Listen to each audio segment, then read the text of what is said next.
Yeah. So I invite now Avni. Avni happens to be an alum of Harvard and Cambridge. She's also part of secretary of Delhi AIPC. So not making fuss about it, I am Prakhar Dikshit. I am also practicing in Supreme Court. Welcome you all aboard, specifically all the speakers. Most welcome to the panel and on a topic which is very contemporary and very heated. I hope we can actually take back home something. So welcome, Avni. Please take it over from me.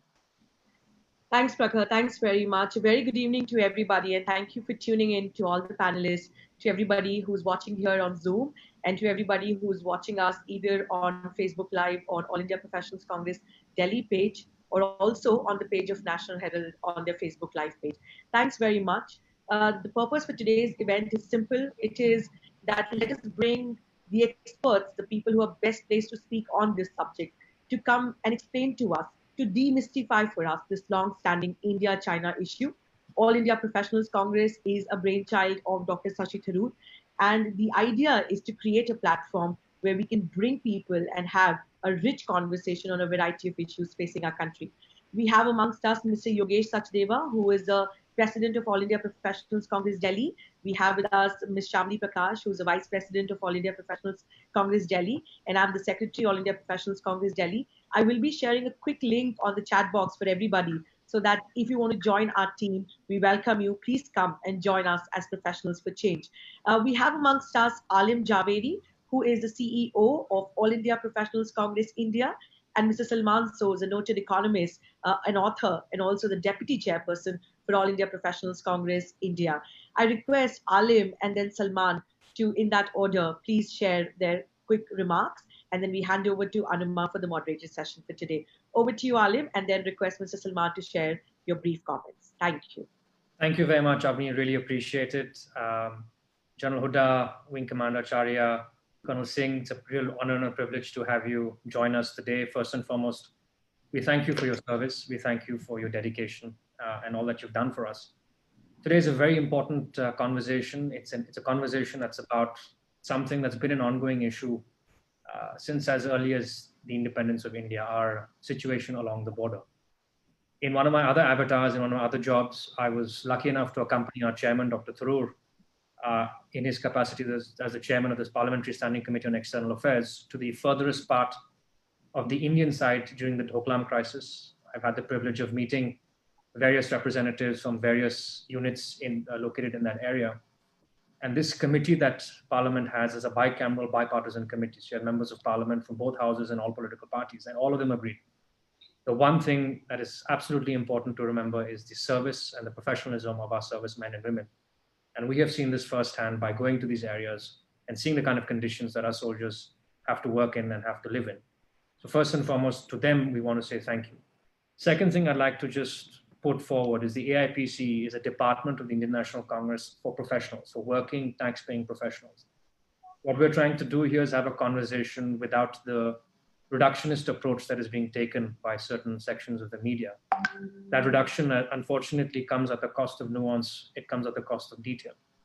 Geopolitics requires all the nuance and detail it can get, because those details is where you are able to find treaties and solutions. The us versus them argument being peddled by certain sections of our media is perhaps the single biggest threat, in my opinion, to the larger situation in our country. Finally, I just want to put forward one thought, and I'd like very much to get the thoughts of our various panelists to discuss whenever they get to it in their conversation today. When we were there in the Northeast, one of the things we saw firsthand was the varying number of units, stakeholders who are operating in a sector. You have everyone from the Home Ministry to the Defense Ministry, the various branches of the services, civilian and non-civilian people all working together. One of the things that we wanted to know from you is how does our coordination across these various units work, and how can that coordination be improved? Does it need to be improved? And how can we as citizens do our best to ensure that the conditions of our servicemen and women is improved in the areas in which they're operating? Finally, once again, thank you very much. I think I've taken more than enough time. Over to you, Avni. Thanks very much, Alim. I agree with you, and I would say a big salute to everybody who is in the 4G family as we battle COVID-19. Families of the 4G people are still, praying for not just the lives of all of us, but for their men and women, who are out there helping us with this crisis. Over to you, Salman. Request you to please share your brief opening remarks. Um, Thank you, Avni. Thank you, AIPC Delhi and AIPC Delhi North for organizing this very important event. Greetings to General Huda, one of the most enlightened voices from the military. Thank you for joining us at our platform. Thank you, Colonel Shailendra Singh, for joining us. I look forward to this discussion. And of course, we have Wing Commander Anuma Acharya, who's one of our office bearers as well. I think this is going to be a very interesting discussion. There's much for all of us to learn. I will watch you, General Huda, as a student in some ways, but also I think many people may not know. I mean, for us Kashmiris, you have always been a very friendly voice and a reasonable voice. A kind of voice that really is needed for integration. So I welcome you, and I look forward to hearing your thoughts on the current crisis with China, and ultimately what are the kinds of options we have, what are the kinds of things we should be thinking about for the future, without any kind of political kind of twist to it, just the basics that we should learn from. Thank you so much for coming. So let me now introduce Wing Commander Anuma Acharya. She's a veteran of the forces. She's now part of our AIPC team. She's the Vice President of AIPC North Delhi, and I now welcome her to moderate the session. Thank you, Prakhar. Thank you, Salman. And good evening all. Let me take the privilege of introducing highly revered Lieutenant General D.S. Huda, Param Vishisht Seva Medal, Uttam Yuddha Seva Medal, Ati Vishisht Seva Medal, Vishisht Seva Medal Bar, that means he was awarded Vishisht Seva Medal twice, who has graciously accepted our invitation to discuss the recent standoff between India and China. General Huda was the Northern Army commander during the surgical strike in September 2016. With a career spanning nearly 40 years, he has served on both the northern and eastern borders of India. Sir has also served on the United Nations mission in Ethiopia and Eritrea, for which he was awarded the UNMEE medal. We are extremely proud and privileged to have you with us, sir, today. To moderate today's discussion, we have Colonel Shailendra Singh with us. He is an artillery officer from a PEC regiment to the 1st Bofors regiment, and he too has served on both the northern and eastern sector. I had an opportunity to be an immediate colleague to Colonel Shailendra Singh in a national Hindi news channel for a short stint, and ever since we remain connected. Colonel Shailendra Singh के बारे में खास बात यह है कि वो हिंदुस्तानी के साथ साथ पाकिस्तानी चैनल्स में भी दिखते हैं और बहुत स्पॉन्टेनियसली अपनी वार्म जय हिंद के जवाब में पाकिस्तानी एंकर से जय हिंद बुलवा लेते हैं और अनएडिटेड एयर हो जाता है. So now I request and invite Colonel Shailendra Singh to take the discussion forward. Question answer हम पूरे डिस्कशन के बाद में लेंगे. Jai Hind everybody. Jai Hind everybody. Jai Hind, General Huda sir. It's really a proud privilege for me now to be reconnected with you after such a long time. I can only tell you that Anuma, I think, found it very easy to introduce you.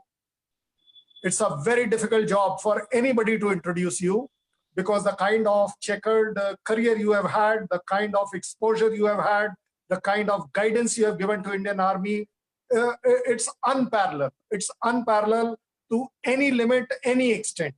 Having said so, sir, will not take much time. I have to also thank the Professional Congress. Sir, I'm only putting additional responsibility towards you, that please take on these professionals. Good for us, because both you and me are the professional from the military side to explain in a very layman language as well as very easy language, so that they understand everything. And sir, pardon me, थोड़ी सी English कमजोर है. मैं चाहूंगा sir आप मुझे बीच-बीच में थोड़ा हिंदी में भी समझा दें, so that the things become very clear to me. Why? Not because only English कमजोर है, थोड़ा सा देश की लैंग्वेज में बात करने में फक्र महसूस होता है. not wasting time, sir, please allow me to put first question to you. Sir, I hope मेरी country safe है. I really hope, sir, मेरी country safe है दोनों borders पर. जिन दो borders की बात, जो double borders की बात chief कहते आए हैं कि we have to be ready. I only hope, sir, it is that we are safe from war capability as well as capacity. General Hooda, sir. Thank you very much, Shailendra. Salman, thank you very much. And, thank you all for inviting me. It's a great pleasure for me to be here. Let me just straight away jump in to your first question. And the short answer is yes, we are safe. And I know it sounds strange coming at a time when we feel that there is a big crisis which is happening in Ladakh between India and China with troops locked in a standoff. But I think we can't transpose this situation and look at our overall capability and get a sense that the overall capability, military capability is weak, or that we are not going to be able to defend our borders. I think we are. I mean, and that would be a completely wrong impression. Crises on the border of the kind that we are seeing today and which have happened fairly regularly in the past are completely different from when you talk about, a war waging capability, for example, because that's when your complete military potential, which includes your army, the air force, the navy, which is very strong in the Indian Ocean, all that comes into play. Obviously, we would like, the military capability to be enhanced. We are facing two fairly strong neighbors. Pakistan on one side has a reasonably strong military, although their economy may not be good. China, which is to our north, is almost a great power and great economy. Their defense budget and their modernization is extremely, extremely impressive. So obviously, we would like more, and we would like our capability to grow. And I'll talk about this a little later of how we should do it. But let's not get a feel that today we are in such a situation that we are not going to be able to hold our own, or the borders are, sort of porous and weak, and that the Indian military cannot hold it on. Great, sir. So I take it, sir, from our respected army commander saying that our borders are safe. I'm very sure it has to be safe. My next question, sir. Sir, we have been hearing, it's not the first time, but we have been hearing traditionally when even I was in army, I was also facing an odd situation here and there. Sir, since 47, has incursions by China specific, now I am asking first, has incursions from China never been there, or has it always been there? And if at all, I can only ask you if there has been any incursions earlier since our independence. Have we ever lost real estate on ground? And if at all we have lost, what could have been the reason to it? You have seen it for 40 years, sir. I'm sure you will have the correct answer for that. Okay, Shailendra, so very quick dive into history, which everybody knows. And I think the defining moment as far as our northern borders is concerned was the 1962 war.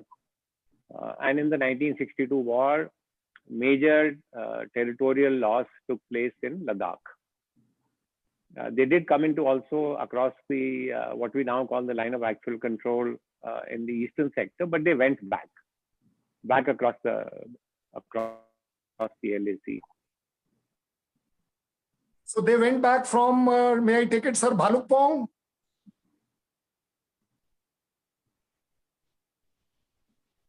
I think General Hooda sir's connection has gone somewhere.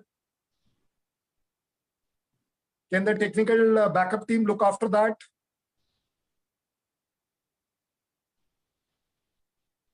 A little network issue at General Hooda's side. Just a second. He's coming. Okay, we'll wait. Doesn't make difference. But let me tell you what sir is actually, let me explain a little bit on that, what sir is saying. What sir said that yes, at that time we did lose territory. And if I can very correctly specify it, in Arunachal, they came up to Bhalukpong. And then they returned back. That is the reference what he is giving, and which is a solid distance in terms of, real estate, if at all I have to call. But then they went back. Yeah. Okay. Can you hear me now? Oh, yes, sir. I can hear you now. Please.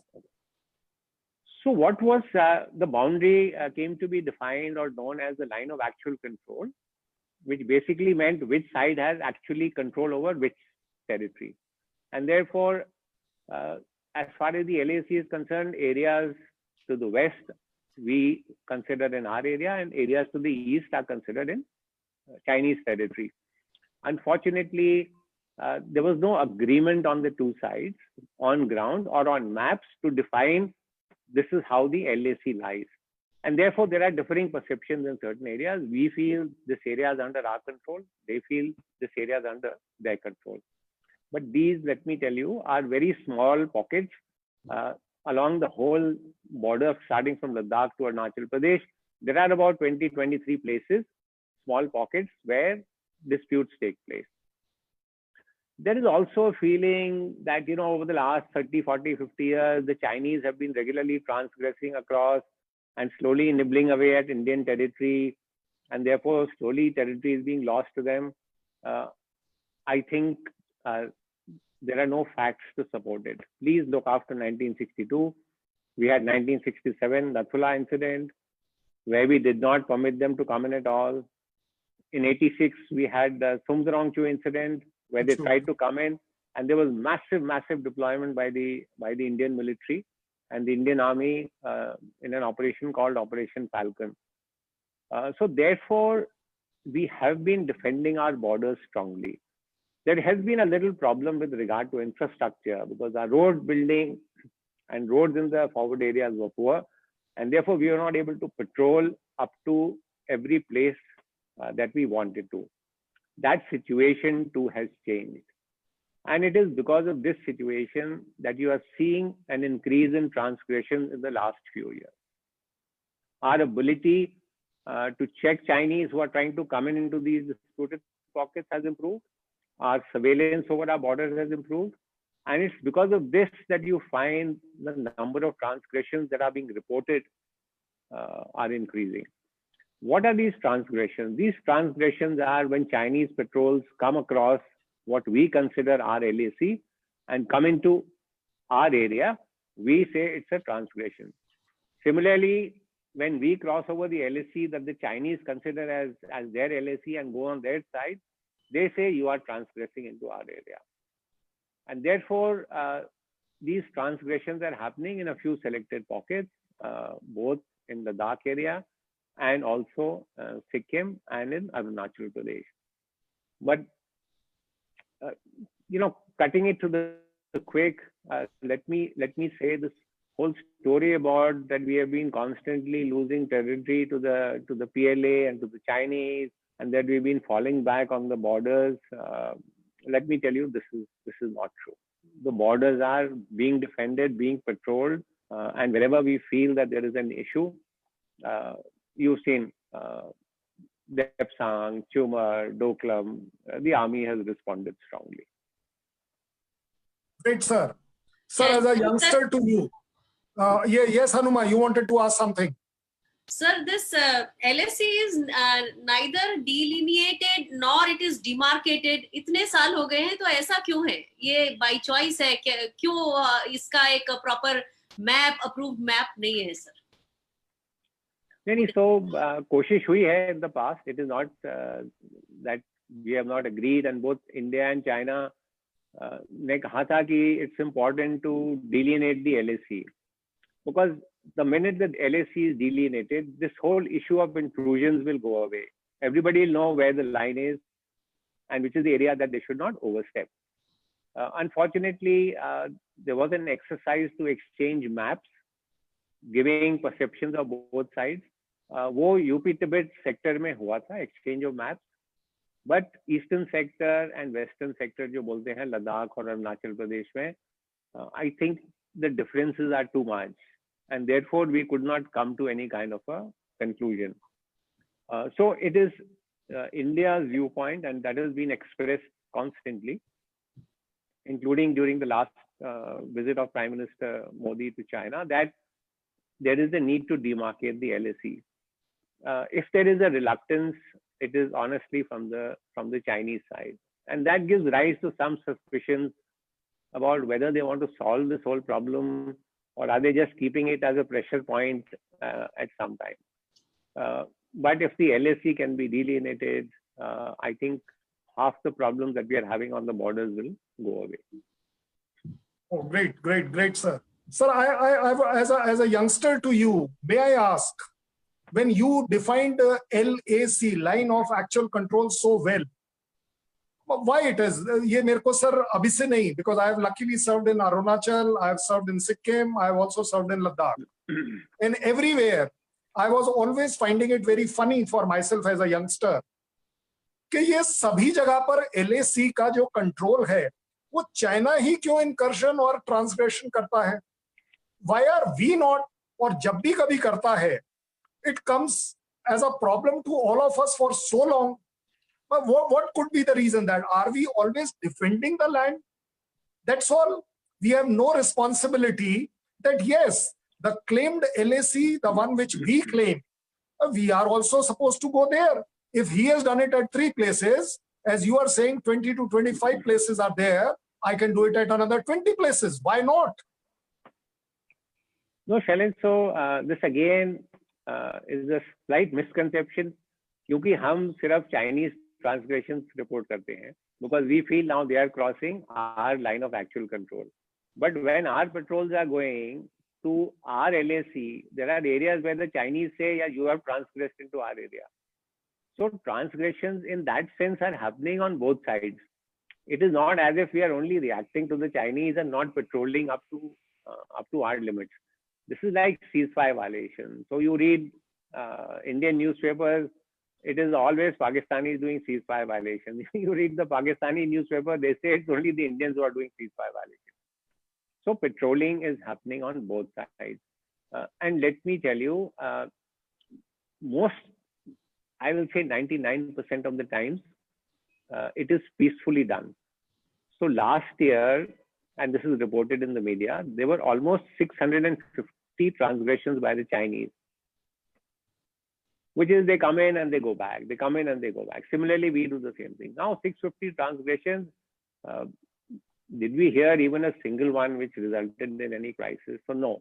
So there are border protocols for managing it. There is also an understanding on both sides that things should be peacefully resolved. Unfortunately, what is happening today is a complete variation from the way border management has been done in the past and how both India and Chinese troops have been interacting and behaving with each other. So transgressions are not please only from the Chinese side. We feel they have overstepped. You know that Indian Army is transgressing into their area. But as I said, there are protocols for dealing with this. So it's not completely a one-sided story. Great, sir. Sir, I was asked this question time and again, even by the Pakistani TV, by our own TV panelists from other places. क्या सही में sir 80 kilometre अंदर आ गया है? Is it really possible for China to come inside 80 kilometers? Because when I'm explaining that to those people, they are prepared to retrieve, because I am actually at a loss कि मुझे नहीं पता चल रहा और एक मीडिया पर्सन को पता चल रहा है कि 80 किलोमीटर अंदर आ गया चाइना और इंडिया कुछ नहीं कर पाया, पता ही नहीं कर पाया. Is it really possible? No, so 80 kilometers and all is not possible. Great, there is some incursion in the Pangong Tso area, which is what we know. How much has been occupied, what they are doing, I mean, these are things which people on ground only know. So I think trying to put some kind of square kilometers and figures, I think would be completely sort of incorrect. And from what we can make out, see this whole area which is on the north bank of Pangong Tso is again one of those areas where there has been a differing perception of the LAC. So, and we all know now, Chinese used to patrol up to finger 4, we used to go up to finger 8. That used to happen. It was an understanding on both sides that nobody will permanently occupy this area because both sides were laying claim to it. And therefore, to maintain peace and tranquility in the area, both sides would carry out patrolling but not do a physical occupation of the area, which is what it appears to have happened this time.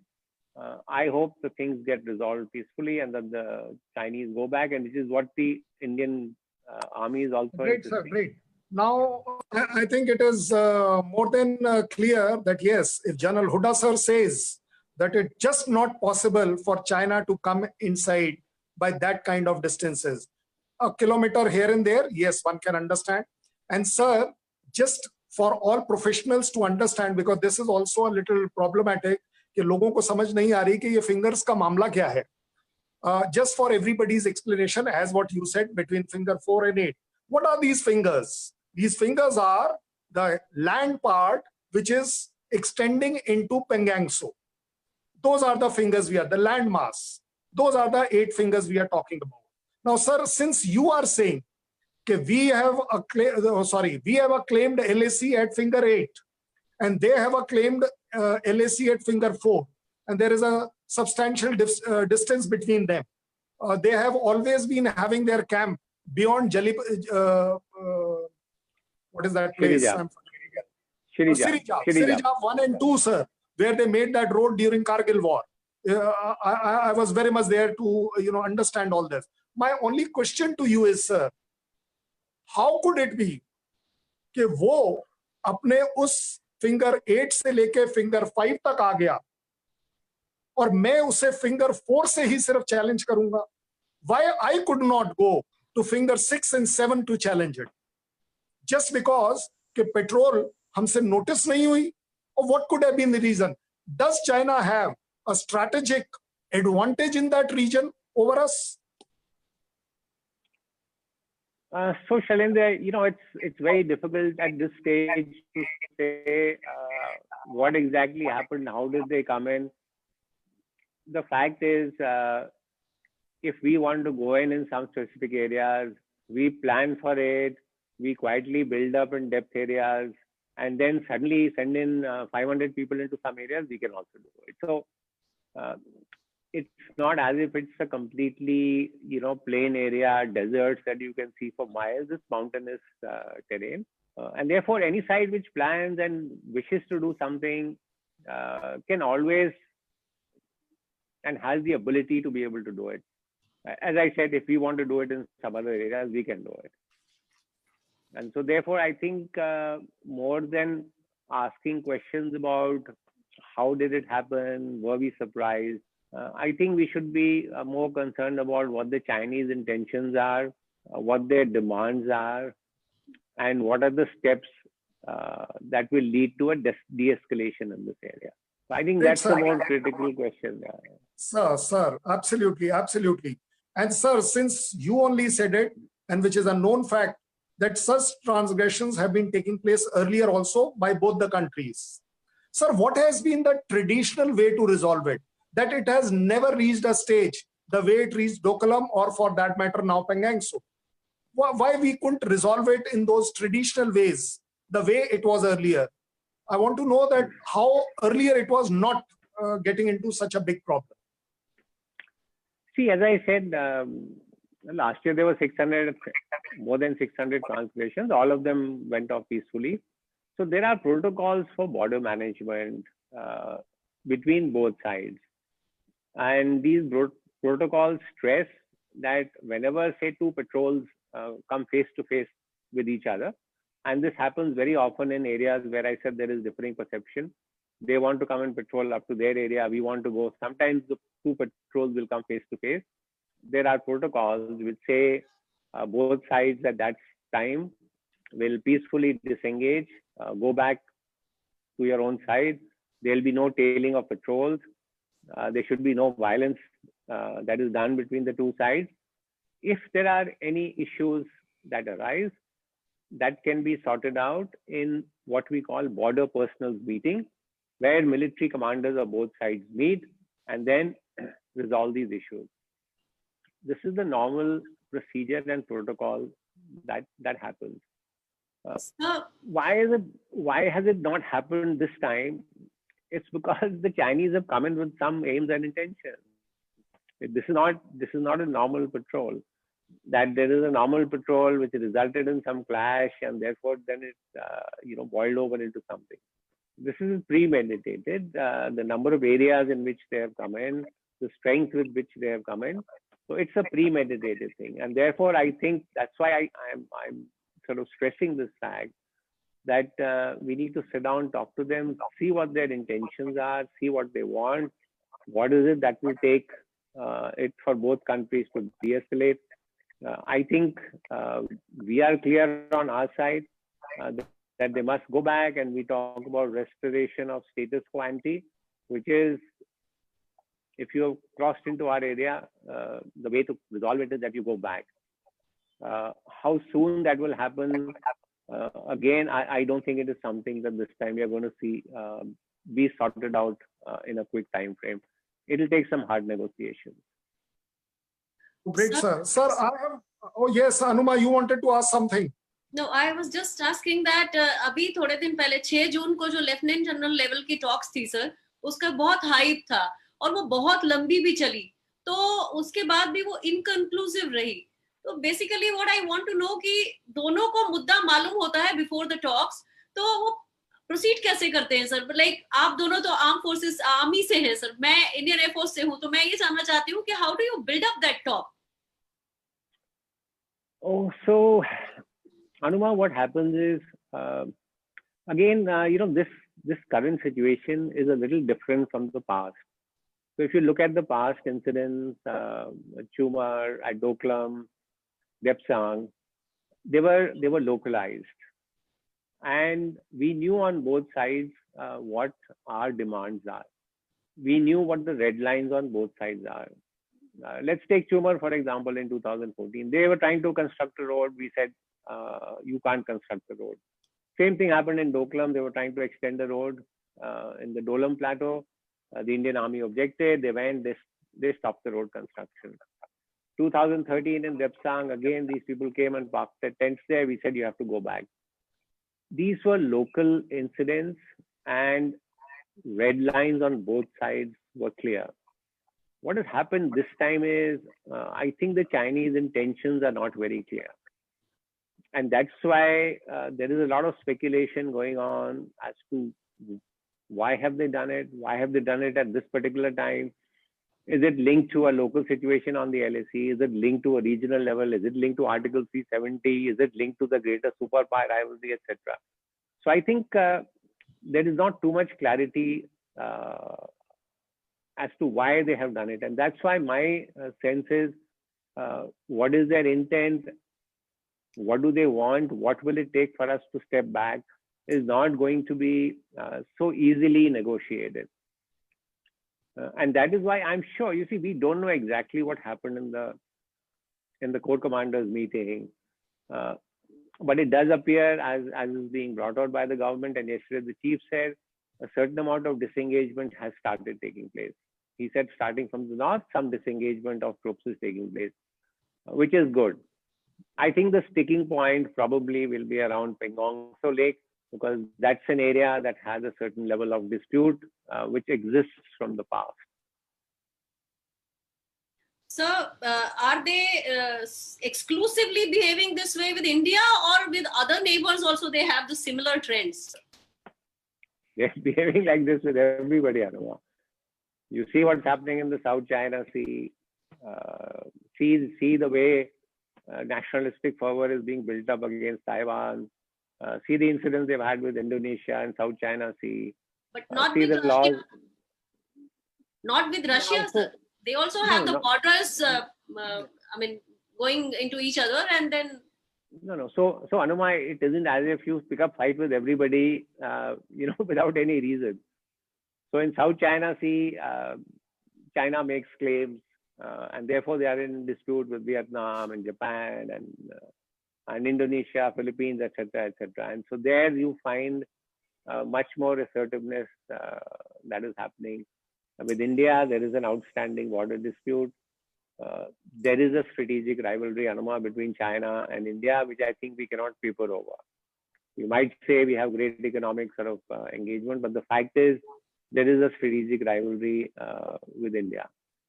So you see what is happening between between US and China.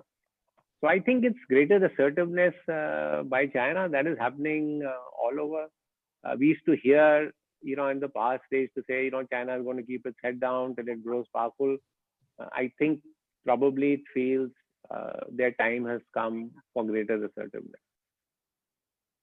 Sir, if you can give me a Abhay Dan, can I ask you a question? Yeah, sure. Oh, great, sir, great. With your kind permission, sir,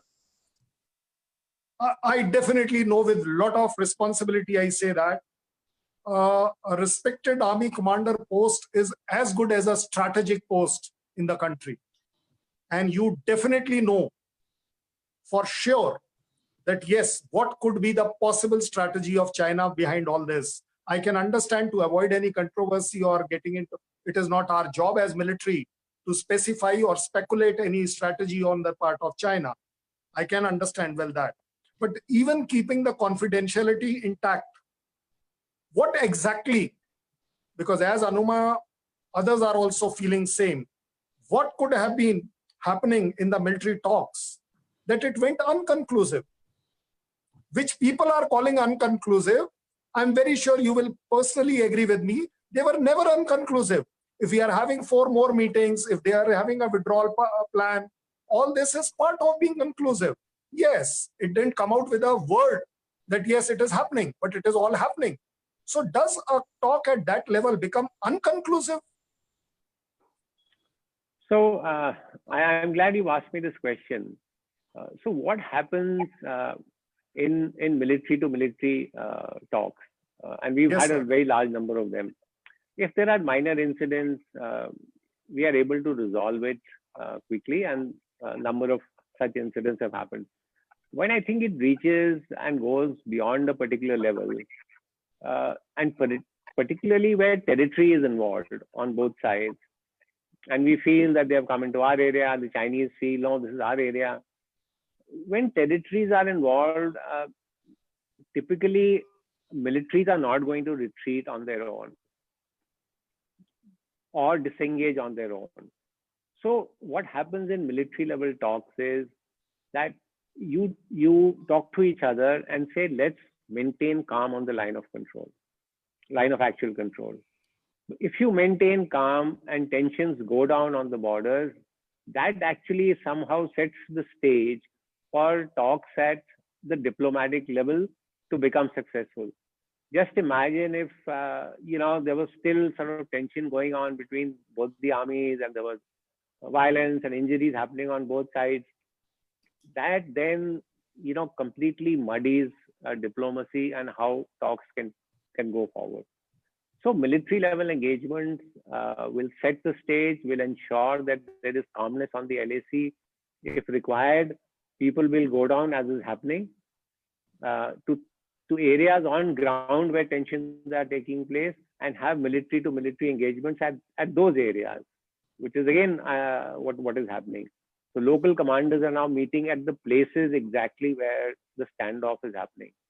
So I think it's good that military commanders are talking, making sure that the LAC remains quiet and peaceful.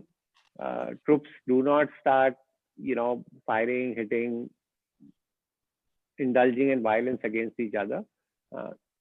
But when tensions have reached this stage, I think the final sort of solutions will lie in diplomacy, and where if diplomacy is also sort of not coming to a final resolution, then at the political level, between political leaders of both sides, that's where I think it'll get resolved. Great, sir. So I think a takeaway from this is that yes, as far as military is concerned, it will put the foot where it is required so that that land stays with us very clearly. As far as the diplomat corps is concerned, they are the one who will start talking that yes, whatever steps somebody else has taken, he has to retrieve. But finally, the decision will come from the political side. Having said so, sir, now the same situation would be for China. Now, what is China aiming for on all 3 counts? Militarily, what does it want to prove? What does it want diplomatically? And finally, what could be their political aim for doing all this? Because as you very rightly said, I've been always saying that also, they must have had a plan to come. They must have had a strategy to come. They have not come here to just take a walk just like that and go back. So what could be the possible strategy for the China on all three counts?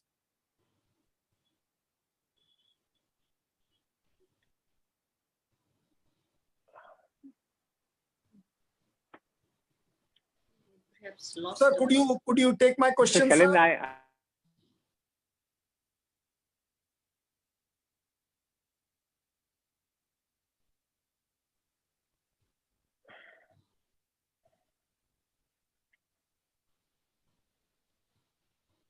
Yes. I lost you in between. Yeah, so we can just quickly Okay, repeat the sir, question. I'll repeat my question for you, sir.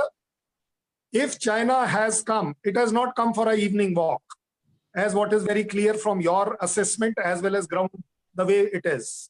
It has come with a strategy.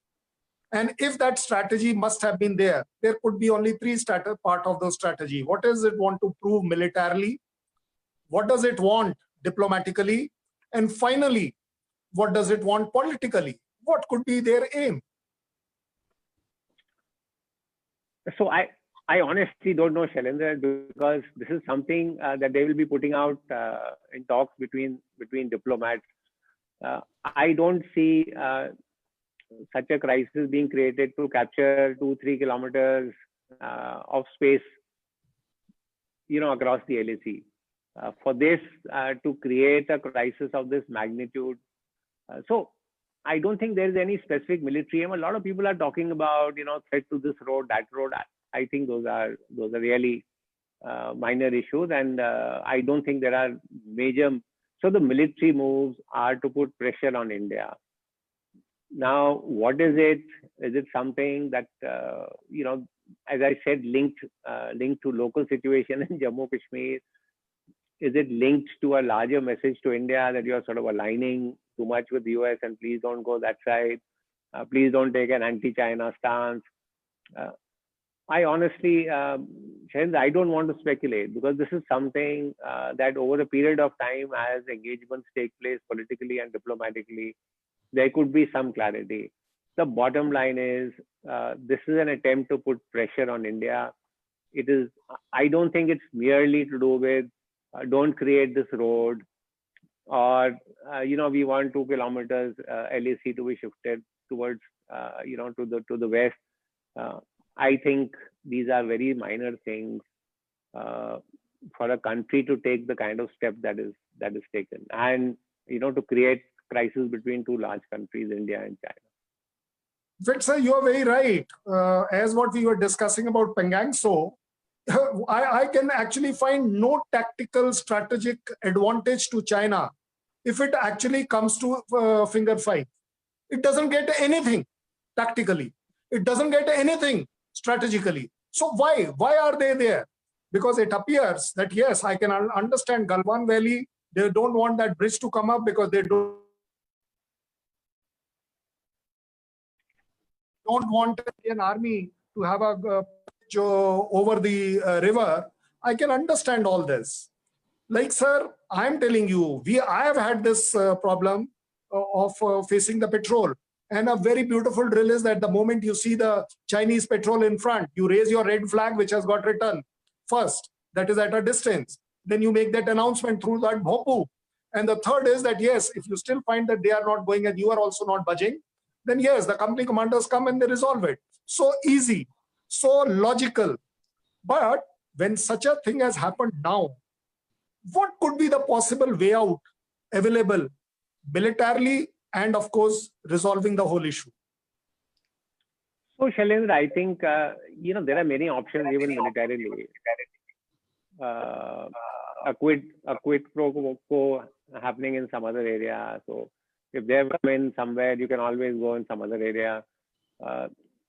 If push comes to shove, then a physical eviction of the Chinese is also possible. It isn't as if the Indian army is, not capable of doing this. But I think these military options are something that should be right now, off the table. If we can resolve this by diplomatic and military contacts and political engagements, and the Chinese go back, step back across to where they were as on 3rd, 4th May, before they started coming into our area, I think that would be the ideal solution and situation for both sides. Because once an escalation takes place, as they say, it's not easy, to control how it spirals from then on. And once, as they say, you climb the escalation ladder, climbing down is more difficult than climbing up. And so, therefore, I think let's keep the military options for now completely off the table, unless things just are not happening on both sides. But I don't think we'll reach that situation. If you actually see statements from both sides, the Ministry of Foreign Affairs in China and our own Ministry of External Affairs, they don't seem to sort of indicate that anybody wants this situation to be resolved other than peacefully. Both sides are saying, let's resolve it peacefully. So let's see. But as I said, it's not something that we should expect quick results. It's going to take some tough dealing on both sides. Sir, no lekin, discussion. Yes, Hanuma, tell me. Yes, sir. Sir, Colonel Shalin, sir, I just wanted to check with Huda sir that अगर ये stand off और भी लंबा खिंच गया, तो geographical location के कारण who is at the advantageous position, we or China? और अगर ये लंबा चला तो हमें भी किस तरह की मुसीबतें आ सकती हैं? So अनुमा कोई इतना let me say big deal नहीं है. So जो पेंगोंग सो एरिया है, वहाँ if they have come few kilometers from where they were into our area, it isn't as if उनको एकदम से बहुत important और बड़ा tactical advantage मिल गया. They have just come another 2-3 kilometers along the river, along the bank of the lake. So it isn't as if वहाँ से उनको बहुत ज़्यादा approaches या कहीं और कुछ जाने की जगह मिल गई है. Similarly, in other areas, coming in 1 or 2 kilometers in any place doesn't give you a major tactical advantage. People are comparing, and some people are saying Kargil jaisa hai. It's completely not like what happened in Kargil. It's completely different situation, and where the Chinese were occupying, the Pakistanis were occupying important heights overlooking a highway, etc. That sort of situation does not exist here. So I don't see it giving a major strategic advantage to China over some future conflicts that might take place. I don't think that's the situation. Sir, any discussion in our country would be inconclusive if we do not look at the Pakistan angle to it.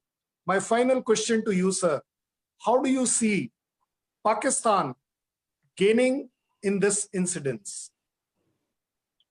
Okay, so just before that, now that we are off China, one issue was raised about large number of forces which are deployed for border management and issues of coordination between them.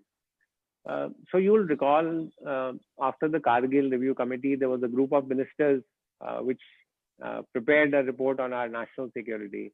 And one of their recommendations was that we should have one border, one force.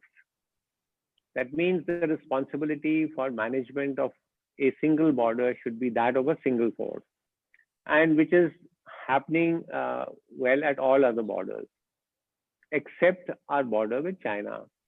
So the international border portion is with the BSF. The line of control portion is with the army, and whatever BSF is there is under control of the army. The same thing is on Bangladesh border and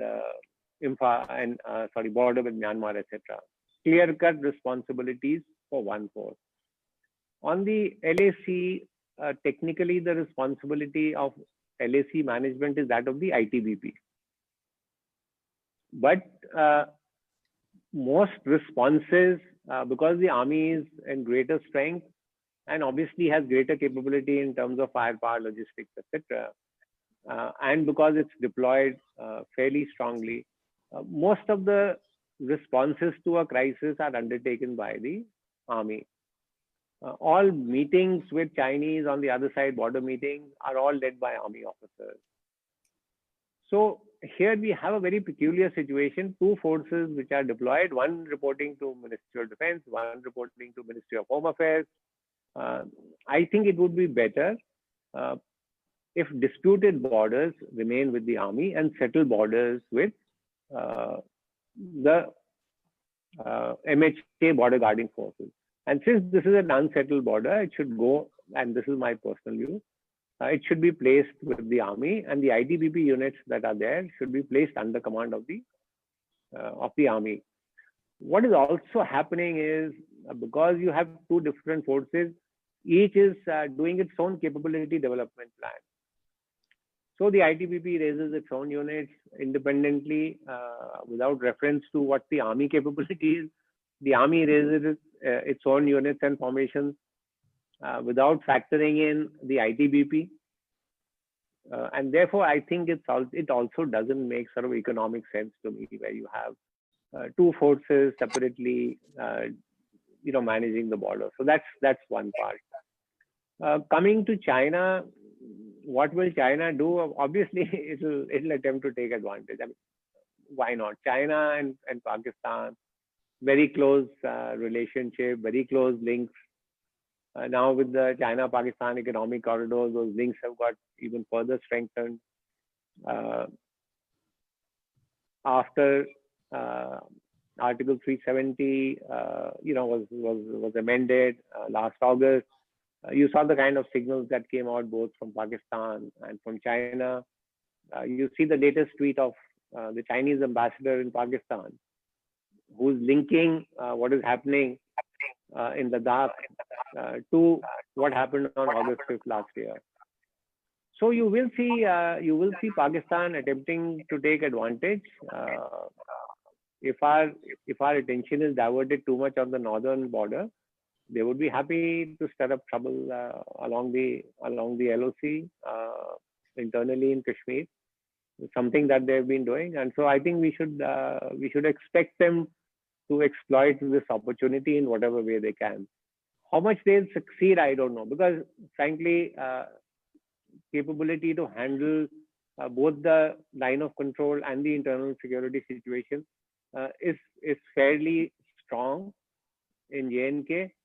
So there is no requirement actually of, if there is a crisis in Ladakh, that you will need to pull out major forces from Kashmir, etc., to tackle that. That situation is not going to come. But certainly Pakistan will try and take advantage.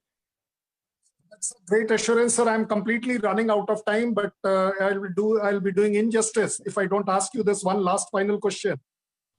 What All India Professional Congress kind of organizations can do, what all the citizens can do for such cause, where they want to feel affiliated and be part of this mechanism, which is fighting China, or for that matter, Pakistan?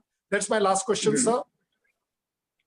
I think it's, we need to adopt a bipartisan and a completely professional approach to this.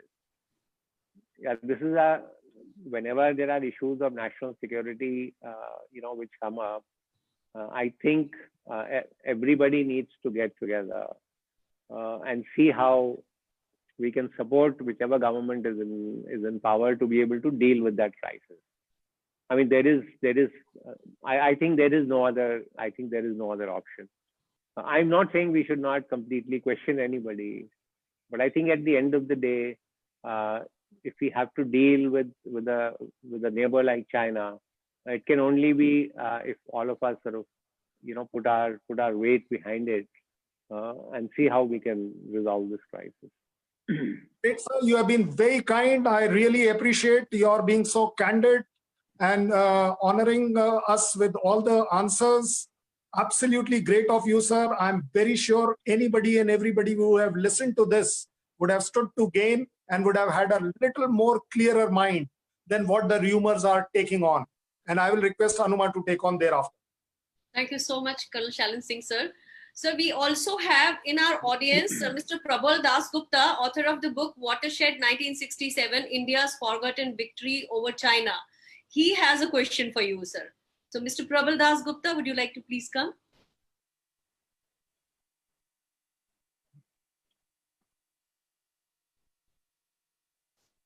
I can see Mr. Das Gupta. I think his audio is not. Jeet, can you please unmute him? He will have to unmute himself. Yeah, you can also do it if you want. I think.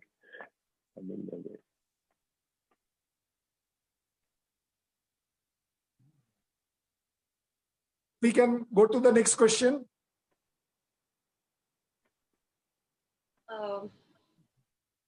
We have one question from the audience, and it is not a very military kind of a question, but it is how this emerging situation will impact Indo-China business, trade, and climate resilient actions.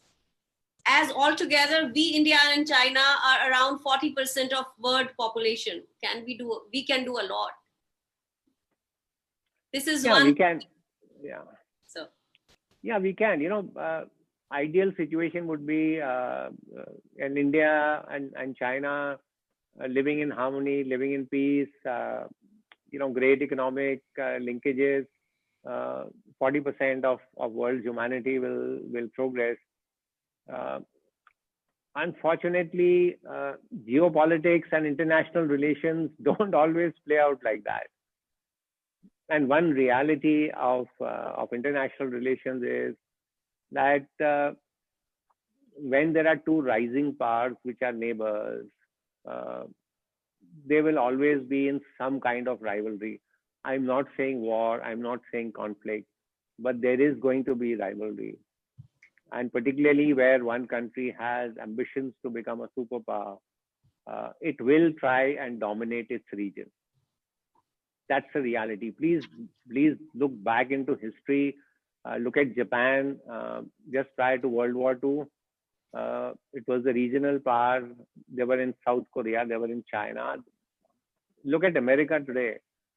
Does it have any rival in North and South America? See Russia during its great power times. East Europe was completely under its domination. So that's what the Chinese will also want. That if we want to become a global power, then we first need to be the dominant hegemon in the region. That's the reality. And that, I think, is a big challenge for India as to how we are going to manage it. The other problem I see us facing is that as US-China rivalry intensifies, you will see it playing out in the Indian Ocean. And therefore, for India to step back and say, we are just not concerned with what is happening in Indian Ocean is also not possible. So I think we will get drawn into some of this kind. This is going to be our biggest challenge coming forward, as to how can China and India rise peacefully. Will it happen?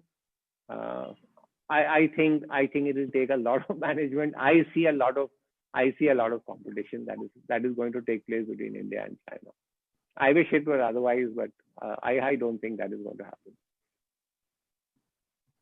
Thank you, sir. Do we have Mr. Prabal Das Gupta again with us? Anuma, he's just sending his question. His audio isn't working. As soon as I get his question, I'll read it out. So we can take in another question or two if Lieutenant General Huda has time. I have time. Yes, sir, he's just sent in his question. If I can just read it out loud to you. Yeah, so maybe we can take the question from Mr. Prabal Das Gupta and then from Mr. Muhammad Anis Ansari. So Prabal Das Gupta, as you know, he's an expert on India-China issue and has written the book Watershed 1967. We were together in a webinar recently. Right. So sir, he's saying that we have 5-6 standoffs in the last decade, with China. So what do you think, at a broad strategic level should be our takeaway from this particular one? So I think we've had these standoffs in the past. We managed to resolve sort of most of them. I think the takeaway from this particular one, as and when it gets resolved, is we need to start re-looking at our whole mechanisms and protocols that we have for confidence building on both sides. I think that's the first thing to be done, because increasingly my sense is that whatever procedures, protocols were put in place, confidence building measures were put in place between the two militaries, have not worked as well in recent years. So I think that's one thing that we need to start looking at, just so that border incidents don't trigger off issues like this, and don't give an excuse, for example, to to China that there is some infrastructure building, you are making a road. These are issues, frankly, that are to be debated and discussed in border personals meetings. The one thing that would completely help sort out the whole situation would be in case both sides can come to an agreement on the LAC. But again, I see that as a fairly difficult task requiring a lot of time. So I think these are two things that we could maybe look at, which could help our LAC management become more peaceful and tranquil, as they say.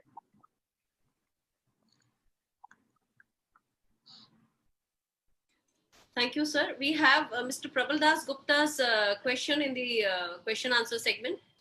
Avni, are you reading it out? She's already read it out. I think. It has been read. There are more than one. No, I think there's another question by Mr. Anis Ansari, sir. And he asked, so Mr. Ansari's question is, how is it even that a friendly country like Nepal is creating issues with India? Look, everybody has his own national interest, and everybody has his own political constituency. So, and let us not assume that there have never been differences between India and Nepal in the past. We've had fairly good relationships. I think in this particular case, maybe diplomatic engagements on both sides, greater sensitivities to handling this issue could possibly have, led to things not reaching this stage. And again, I think here again, diplomacy is where the answer is. Some people say it's because of China that that Nepal is doing what it's doing. Listen, let's understand. China is our strategic rival. If we are not able to manage our own relationships properly with our neighbors, obviously somebody is going to step in and take advantage of it. But I think we should be able to resolve issues with Nepal. Thank you so much, sir. Any other questions? Because more or less whatever questions we are getting from the audience have been already replied. Anuma, if I may take advantage of my position to ask General Saab one question that has not been posed and which is very much on my mind. I'm sure it's on the minds of many people. General Saab, to what extent is social cohesion within India important, a sense of unity of purpose important to ward off strategic thinkers in other countries like China, say Pakistan? Because, sometimes I worry personally that when others see India from outside, and if they see divisions, perhaps that gives them some degree of, gives them an opportunity to fish in troubled waters. So to what extent is India's social cohesion important in projecting strength abroad? No, Mr. Salman, what you said is completely right. So social cohesion is extremely important. Today, you don't have to go to war. What people are doing is exploiting divisions in society, creating echo chambers, exploiting any fissures that we have. And that in itself is something where, and particularly countries like China, who keep information as center point of their strategy, and who believe in things like propaganda and how information dominates all aspects of strategy. So I think for us, social cohesion is extremely important. Not only, obviously, it is going to be exploited by inimical countries. I think even the way social media is sort of driving, our thoughts and our processes. Again, if social cohesion within the country is weak, I see it creating more and more issues, as far as the country and its internal stability is concerned.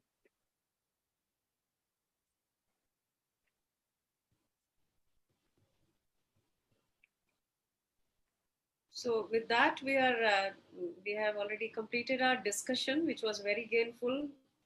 And may I now request Prakhar?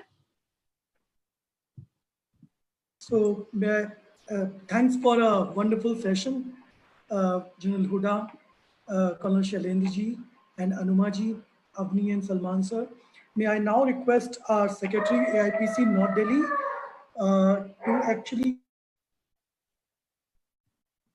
to actually come and give the closing remarks.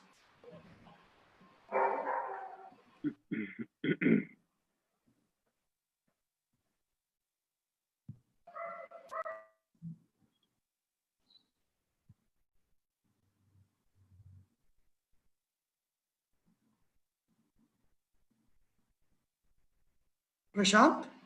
Hello? Prashant? Hello? Am I audible? Yeah, you're audible. Yeah, Prashant, please come and give the closing remarks. I think you should do the honors yourself. Yes. Prashant, there's some issue in your audio. Is he muted? Prashant, no. Can you hear us? We can't hear you. Prakhar, I think you should do it because Prashant clearly is not audible. So why don't you thank everybody? Sure. My special thanks to General Huda for taking out the time on such an important topic and coming to us and actually enlightening us with his important assessment of the situation that's at hand. And it's very important to actually listen to military specialists like these, and they come and say that diplomacy and politics is more important at this juncture. My thanks also to Colonel Shailendra Singh ji, Wing Commander Anuma Acharya ji, who has been the guiding light and who has actually come here and managed everything with the permission of Salman Saab, Yogesh ji, Avni ji, Prashant ji, Shehbaz Saab, and Roshan Santhalia ji. My special thanks to Yogesh ji and Manik ji as well for managing it. I'm sorry I forgot the name of Alim. And anybody whom I have forgotten, I'm already apologizing in advance. Yeah, it has been very enlightening, and maybe we can have more of these engagements. A lot of requests have come to us for specifically having such engagements for Nepal as well as Pakistan. Maybe we can have more in the future. And on that note, can I say Jai Hind? Jai Hind. Jai Hind, Aruma. Jai Hind. Thank you so much. Jai Hind. Thank you.